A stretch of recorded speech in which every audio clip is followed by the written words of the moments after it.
চলছে তোমার দিনকাল? বলিস না ভাগ্নে, এই কদিন তো সাপের ডিম হাঁসের ডিম খেয়ে বেঁচেছিলাম।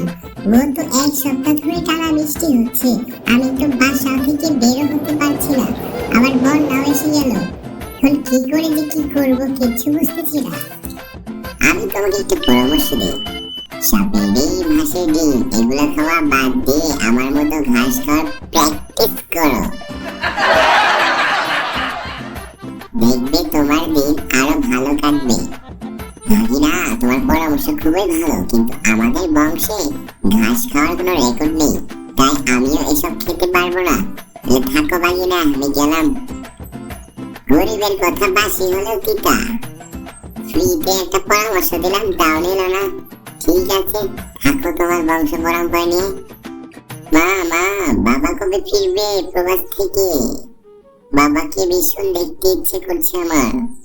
মন খারাপ করিস না মা, তোর বাবা তো গেছে মাত্র 3 মাস হলো। 1 বছর না হলে তো আর বাসায় ফিরে আসতে পারবেন না। 1 বছরের ভিসা নিয়ে গেছে প্রবাসে। বাবাকে আসার সময় বড় বড় চকলেট আইসক্রিম আনতে বলিও। ঠিক আছে সোনা, অবশ্যই আমি তোর বাবাকে বলবো। তুই আমাদের একটা মাত্র ছানা, তোর জন্য তো সবই করতে পারি।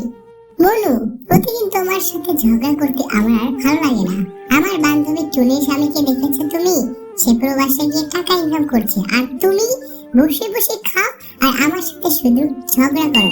এইগুলো প্যারা আমি আর নিতে পারছি না। তুমি যদি এখন কিছু একটা না করো, তাহলে কিন্তু আমি আমার বাবার বাড়ি চলে যাব। তোর তো খালি একটা রিঙ্গ আছে, খালি বাবার বাড়ি চলে যাবে, খালি বাবার বাড়ি চলে যাবে।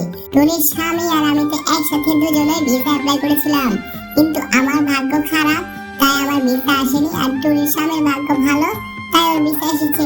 এখানে আমার কি করা আছে? এখানে আমার কোনো দোষ আছে? তুমি বন্ধ করো তোমার টেলিভিশন। যাই হোক, এখন তুমি খেয়ে দে, যে কোনো একটা কাজের জন্য বের হয়ে যাও। এভাবে বসে থাকলে কিন্তু আর হবে না। ঠিক আছে, তুমি খাবার বাড়াও টেবিলে, আমি হাত মুখ ধুয়ে আসছি।